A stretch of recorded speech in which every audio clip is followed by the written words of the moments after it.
We will be using several interactive resources in this presentation. One of the first ones we are introduced to will be Flipgrid.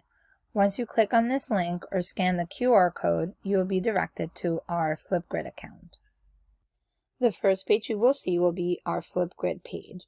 And you would go over here, it tells you what it is that you need to film. So you will hit record a response. Once the video pops up, you will answer the questions that you were asked to do before.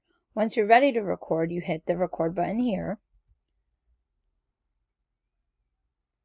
Hi, I'm just recording this as a test record. Once you're done, you will hit next, or you can start over. Hi, I'm just recording this as a test record. From here, if you're satisfied with what you've done, you can move on next, or you can hit add more. Since I'm only doing this to show you how it works, we're going to click next. Once you're ready to post your video, you can put your name. It can only be your first name. You don't have to add your last name. You can put a link that you would like to share with us or the title of yourself or the video.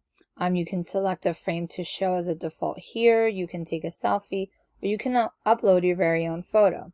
If you're not ready to submit your photo and you'd like to go back, you can just go back to edit video.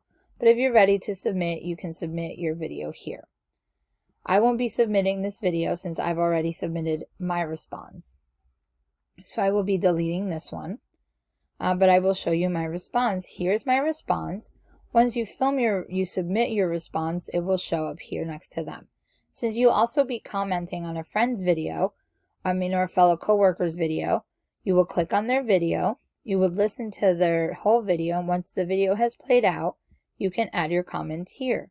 When you're ready to submit your comment, you go to record comment, and once again, it will take you through the process of recording. I hope this helps you use and understand Flipgrid a little more.